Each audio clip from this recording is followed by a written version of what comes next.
बहुत समय पहले की बात है। कासगंज नामक एक सुंदर सा गांव हुआ करता था। उस गांव में एक लकड़हारा रहता था जिसका नाम रामू था। रामू बहुत ही ईमानदार और मेहनती था।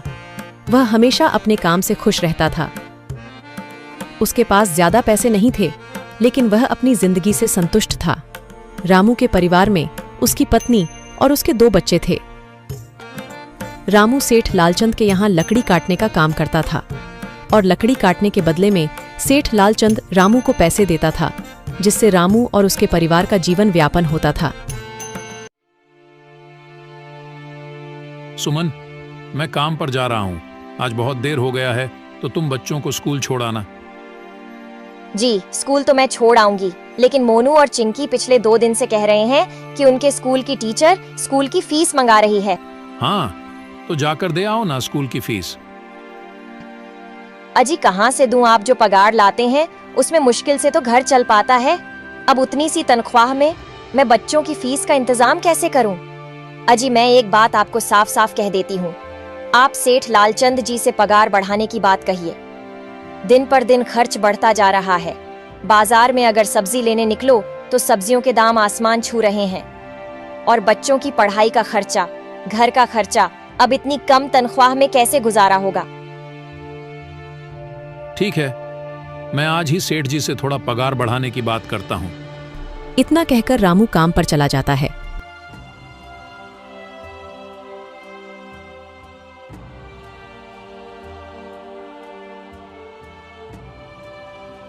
अरे भाई, आज तो पगार का दिन है। देखो, अब यह सेठ लालचंद कोई ना कोई लोचा जरूर करेगा। हमेशा कोई ना कोई बहाना बनाकर पगार कम कर देता है। और अगली बार तो मेरी आधी पगार काट ली थी, यह कहकर कि जो मैंने लालचंद जी से 200 रुपए उधार लिए थे, उसका ब्याज बढ़कर 1000 रुपए हो गया है। इसलिए मैं तुम्हारी पगार में से 1000 रुपए काट रहा हूँ। हाँ हरिया भाई, तुम एकदम ठीक कह रहे हो। ये सेठ लालचंद ना एक नंबर का चालाक और लालची इंसान है। एक तो दुगुना काम ले लेता है और बदले में पैसे भी पूरे नहीं देता। हाँ भाई, मेरे भी अगली बार सेठ लालचंद ने पगार काट लिए थे। मैंने बस 2 छुट्टी ली थी जब मेरी बिटिया बहुत बीमार थी, और इस लालचंद ने इस बात का फायदा उठाकर मेरी पूरी आधी पगार काट ली। हे भगवान, बस सेठ जी, इस बार मेरी पूरी पगार दे दें। बच्चों के स्कूल की फीस भी भरनी है। ऐसे सभी लकड़हारे अपने काम पर लग जाते हैं। काम करने के बाद वह सभी सेठ लालचंद के पास जाते हैं। सेठ जी, महीना पूरा हो गया है, हमें हमारी तनख्वाह दे दीजिए। देखो भाइयों, अभी मेरे पास तुम्हें देने के लिए पैसे नहीं है। अभी माल नहीं बिका है, सारा माल गोदाम में ही पड़ा हुआ है। कल या परसों तक तुम्हें तुम्हारी तनख्वाह मिल जाएगी। पर सेठ जी, अभी हमारे पास बिल्कुल पैसे नहीं बचे हैं। घर का भी सामान लाना है, बच्चों की फीस भरनी है। अरे मैंने कहा तो सही, 1-2 दिन और रुक जाओ, कल या परसों तक पैसे मिल जाएंगे। अभी मेरे पास पैसे नहीं है। सभी लकड़हारे निराश मन से अपने अपने घर आ जाते हैं। अजी क्या हुआ? इस बार कितना पगार मिला है? सुमन, अभी कोई पगार नहीं मिला। सेठ जी ने कहा है कि 1-2 दिन में पगार मिल जाएगा। पगार नहीं मिला? आपको तो पता है ना, बच्चों की फीस भरनी है। इनकी स्कूल टीचर ने आज साफ साफ चेतावनी दे दी है कि अगर कल फीस नहीं लाई तो बच्चों को घर पर ही बिठा लेना। अब बताओ मैं क्या करूं? मैं क्या करूं सुमन, ये सेठ जी समय पर कभी पैसे देते ही नहीं है। अब तो बस हम इंतजार के सिवा और कुछ नहीं कर सकते। 1-2 दिन की बात है, देख लेते हैं। ऐसे ही 2 दिन गुजर जाते हैं। 2 दिन बाद सेठ लालचंद सबको पगार देता है। अरे हरिया, ये ले अपनी इस महीने की पगार। सेठ जी, यह तो बस 2000 है। मैंने तो इस महीने 3000 तक का काम किया है। हाँ, काम तो किया है, लेकिन तूने 1-1 घंटे आराम भी तो किया है। ये पैसे उसी आराम के कांटे हैं। पर सेठ जी, आपने तो कहा था 8 घंटे काम के महीने में 3000 मिलेंगे, और मैंने तो 8 घंटे काम किया और 1 घंटे आराम। देख हरिया, मुझे ज्यादा हिसाब किताब ना समझा। ये 2000 रख, अगर चाहिए तो, और अगर नहीं चाहिए तो कहीं और काम ढूंढ ले। बेचारे हरिया के पास उन पैसे को लेने की सिवाय और कोई रास्ता नहीं था। हरिया चुपचाप वह पैसे रख लेता है। रामू, ये लो तुम्हारे 2500 रुपए। पर सेठ जी, 2,500 क्यों, मेरे तो पूरे 3,000 बनते हैं ना। मैंने तो कोई छुट्टी भी नहीं की और ना ही कोई आराम। मैंने तो अपना सारा काम समय पर किया है। हाँ, समय पर तो किया है, पर इस समय बाजार में लकड़ियों का दाम काफी सस्ता हो गया है। इस वजह से अभी तुम्हें भी पगार कम ही मिलेगी जब तक लकड़ियों का दाम नहीं बढ़ता। पर सेठ जी, बात तो 3,000 की हुई थी ना। अब 2,500 में मैं कैसे घर चलाऊंगा? बच्चों की स्कूल की फीस भी भरनी है सेठ जी। इस बार आप पूरे पैसे दे दीजिए। 2,500 ही मिलेंगे तुझे। यहाँ काम करना है तो कर, वरना कहीं और काम ढूंढ ले। बेचारे हरिया के पास उन पैसे को लेने की सिवाय और कोई रास्ता नहीं था। अरे भाई, यह सेठ लालचंद एक नंबर का बेईमान इंसान है। सारे पैसे अपने जेब में भर लेता है और बहाने बनाता है कि लकड़ियों के दाम सस्ते हो गए हैं। देख लेना, हम गरीबों की किसी न किसी दिन इसे जरूर हाय लगेगी। नहीं हरिया, ऐसे नहीं कहते। वह हमारे अन्नदाता है। आखिर उन्हीं के वजह से तो हमारा घर चल रहा है। अरे काहे का अन्नदाता? काम के पूरे पैसे तो देता नहीं है। पूरे महीने मेहनत करके भी क्या मिलते हैं? बस ये 2,000 रुपए। इसमें घर खर्च कैसे चलाएं? ऐसे तो हम कभी तरक्की नहीं कर पाएंगे। और हम कर भी क्या सकते हैं हरिया? हमें लकड़ी काटने की सिवा और कोई काम कहाँ आता है? और कोई काम खोलना भी चाहे तो उसके लिए हमारे पास इतने पैसे कहाँ हैं? अब जो भी हो, हमारा तो बस ये सेठ लालचंद ही सहारा है ना। कुछ देर बातें करने के बाद सारे अपने घर की ओर निकल पड़ते हैं। जी आ गए आप। कितनी पगार मिला है? सुमन, इस बार सेठ जी ने बस 2,500 रुपए ही दिए हैं। बस 2,000? इतने में कैसे घर चलाएंगे? बच्चों की फीस में ही 1,000 रुपए निकल जाएंगे। फिर 1,500 में क्या क्या करेंगे? अब मैं क्या कहूँ सुमन, अब तुम्हें इसी में ही गुजारा करना होगा। तुम सबसे पहले बच्चों की फीस भर देना, इसके बाद बाकी का मैं देखता हूँ। अजी आप क्या देख लोगे? सेठ जी से पूरे पैसे तो मांगे नहीं गए आपसे? नहीं सुमन, मैंने सेठ जी से पैसों के लिए कहा था, पर सेठ जी ने साफ इनकार कर दिया और कहा, यह लेना है तो लो, वरना कहीं और काम ढूंढ सकते हो। मैं सोच रहा हूं कि लकड़ी काटने के बाद मैं कहीं और भी काम ढूंढ लूं। सेठ जी के यहां से काम करने के बाद मैं दूसरी जगह पर काम किया करूंगा, इससे कुछ ज्यादा आमदनी हो जाएगी। आज ही मैं सेठ जी के यहां पर काम करने के बाद और भी जगह काम ढूंढने जाऊंगा। इतना कहकर रामू काम पर निकल जाता है और जैसा कि रामू ने कहा था, वह लालचंद के यहाँ काम करने के बाद काम की तलाश में निकल जाता है। रामू पूरे गांव में काम ढूंढता है, दुकानों दुकानों पर जाकर लोगों से काम मांगता है, मगर हर जगह रामू को केवल निराशा ही हाथ लगती है। अंत में थक हारकर रामू वापस जाने लगता है। तभी वह देखता है कि अचानक बहुत सारे भैंसों का झुंड उसकी तरफ दौड़े आ रहा है। यह देखकर रामू बहुत डर जाता है। वह इधर उधर देखता है तो उसे एक गुफा दिखती है और वह गुफा में जाकर छुप जाता है। जब भैंसों का झुंड वहां से निकल जाता है तब रामू की जान में जान आती है। हे भगवान, आज तो बाल बाल बच गया मैं, वरना आज तो मैं इन भैंसों के पैरों तलों तो कुचला ही जाता। पर यह मैं कहां आ गया? रामू यह सब सोच ही रहा था कि तभी उसकी नजर गुफा में रखी एक टोकरी पर जाती है। रामू उस टोकरी के पास जाता है। ये कैसी गुफा है? ये कैसी टोकरी यहां पड़ी है? इसे मैं घर ले जाता हूं, सामान रखने के काम आ जाएगी।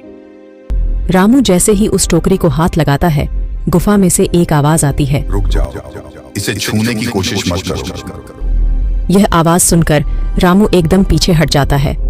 तभी गुफा में एक जिन्न प्रकट हो जाता है और वह रामू से कहता है, कौन हो तुम और मेरी गुफा में क्या कर रहे हो?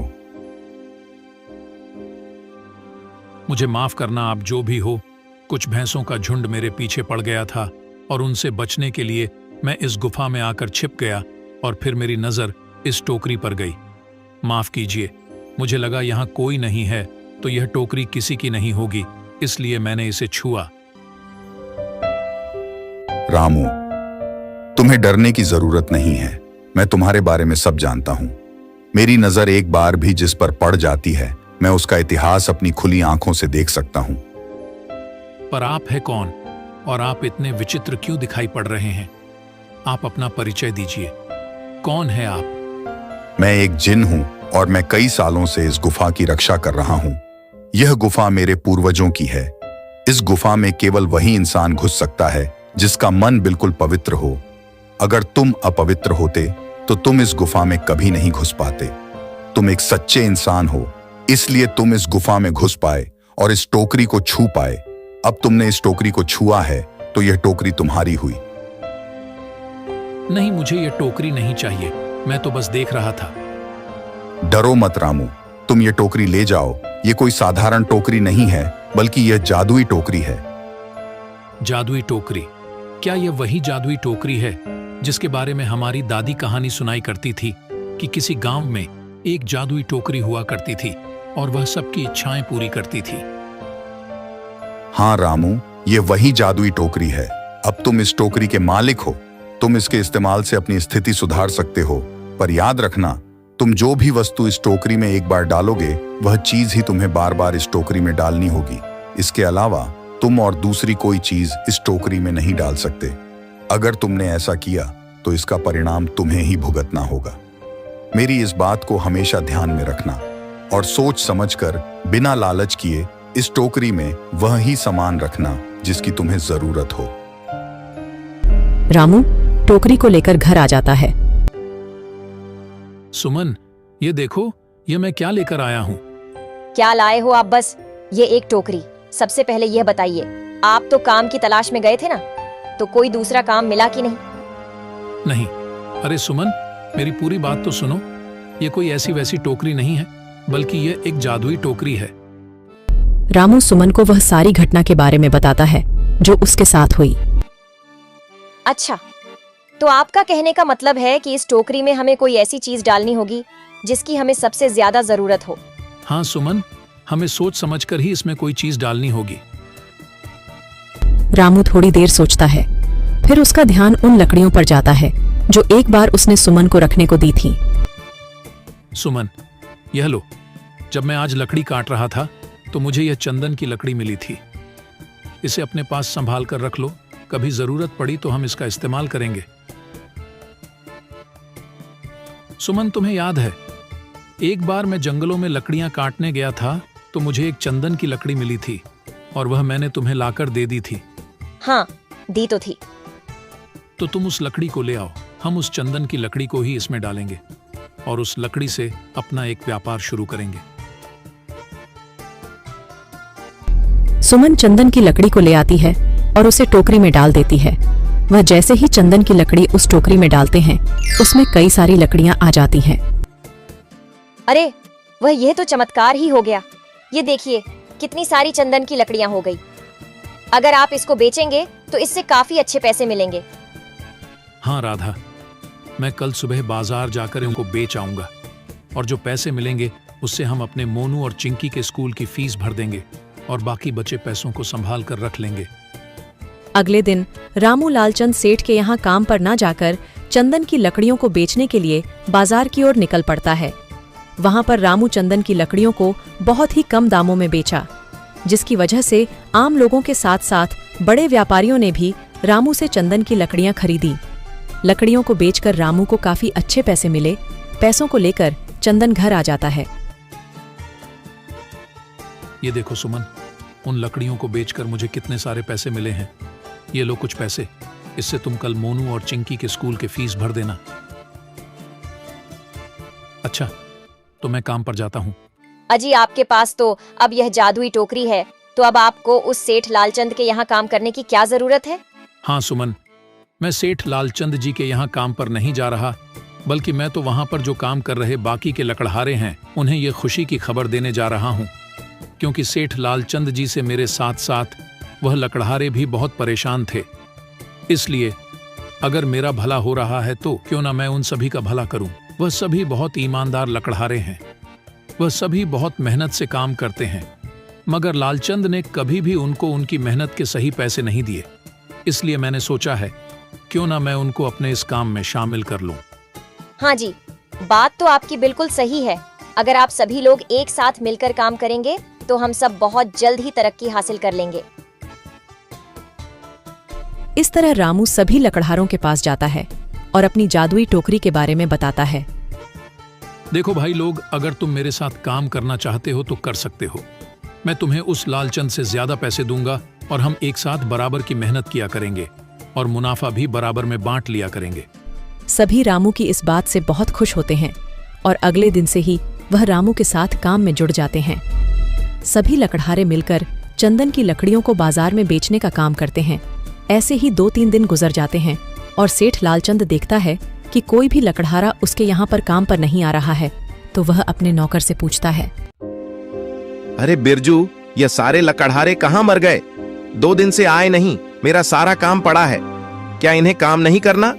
क्या कहीं यह काम छोड़कर तो नहीं चले गए? सेठ जी, मुझे इस बारे में कुछ पता नहीं है।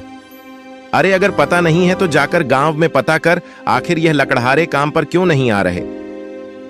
इस तरह सेठ लालचंद के कहे अनुसार बिरजू लकड़हारों पर नजर रखने लगता है। क्या उन लोगों ने अपना काम खोल लिया है? लेकिन उन गरीब लकड़हारों के पास इतने पैसे कहां से आए कि वह अपना काम खोलें? मुझे यह पता करना ही पड़ेगा। बिरजू, तू एक काम कर, तू उन लकड़हारों पर नजर रख। वह जो भी करते हैं, जहां भी जाते हैं, सबका हिसाब चाहिए मुझे। तभी एक रात बिरजू ने देखा कि रामू एक टोकरी में चंदन की एक लकड़ी रखता है और बदले में बहुत सारी लकड़ियां आ जाती हैं। यह देखकर बिरजू हैरान हो जाता है और वह यह बात जाकर सेठ लालचंद को बताता है। अच्छा, तो ये बात है। लगता है बिरजू के हाथ कोई जादुई टोकरी लग गई है जो उसको बहुत सारी चंदन की लकड़ियां दे रही है। अब हमें उस टोकरी को हासिल करना होगा, लेकिन इससे पहले एक बार मैं रामू के घर जाना चाहता हूं। सुबह ही मैं रामू से मिलने जाऊंगा। ऐसा सोचकर अगले दिन सुबह सेठ लालचंद रामू के घर जाता है। रामू, क्या हुआ? तुम काफी दिनों से काम पर नहीं आ रहे। वह सेठ जी, मैंने अपना काम खोल लिया है तो अब मैं वही करता हूँ। अच्छा, पर यह तो बता, तूने अपना काम खोला कैसे और तेरे पास पैसे कहां से आए? वह सेठ जी, हमने कुछ पैसे बचा रखे थे, उसी से हमने अपना नया काम खोला है। यह रामू बहुत चालाक है। ये मुझे ऐसे उस जादुई टोकरी के बारे में नहीं बताएगा। लगता है इसकी जादुई टोकरी चुरानी ही पड़ेगी। इस तरह अगली रात में सेठ लालचंद रामू के घर में चुपके से पहुंच जाता है और उस जादुई टोकरी को चुराकर अपने घर आ जाता है। ओ बिरजू, तूने सही से देखा था ना कि इस टोकरी में जो भी चीज डालो वह बहुत सारी हो जाती है। हाँ सेठ जी, मैं बिल्कुल यही देखा था। अच्छा, तो यहीं रुक, मैं कुछ लाता हूं। जैसे ही सेठ लालचंद टोकरी में सोने का सिक्का डालता है, उसके ऊपर बहुत सारे पत्थरों की बारिश होने लगती है। पत्थरों की वजह से लालचंद बहुत बुरी तरह से घायल हो जाता है और मैं वहीं बेहोश हो जाता है। यह देखकर बिरजू भी वहां से भाग जाता है। अगले दिन जब सुबह होती है तो रामू अपनी जादुई टोकरी को ढूंढता है, मगर उसे वह टोकरी कहीं नहीं मिलती। सुमन, जादुई टोकरी कहाँ गई? हमने यहीं पर तो रखी थी। पता नहीं जी, यहीं पर टोकरी रखी थी, पर अचानक से कहाँ चली गई? वो लगता है किसी ने हमारी टोकरी को चुरा लिया। अभी तो हमने ठीक से व्यापार शुरू भी नहीं किया था और वह टोकरी चोरी हो गई। हम फिर से गरीब हो गए। वे लोग इतनी बातें कर ही रहे थे कि तभी वह जादुई जिन उनके घर में प्रकट हो जाता है और उसके पास उसके हाथ में वही जादुई टोकरी थी। रामू, ये लो तुम्हारी जादुई टोकरी। ये सेठ लालचंद ने तुम्हारे घर से चोरी कर ली थी और इसको चोरी करने का दंड उसे मिल चुका है। उसे अपने जीवन का सबसे अच्छा सबक मिला होगा। अब वो इस टोकरी को दोबारा चुराने की हिम्मत नहीं करेगा। अब तुम इस टोकरी का दोबारा इस्तेमाल कर सकते हो और अपने जीवन को सुधार सकते हो। इतना कहकर वह जिन वहां से चला जाता है। रामू ने उस टोकरी की मदद से दिन दोगुनी रात चौगुनी तरक्की की और साथ ही साथ अपने लकड़हारे दोस्तों की भी काफी मदद की। उन सभी लकड़हारों की जिंदगी काफी सुधर गई थी। अब वह सभी एक व्यापारी बन चुके थे और बहुत अच्छे से अपना जीवन व्यापन कर रहे थे।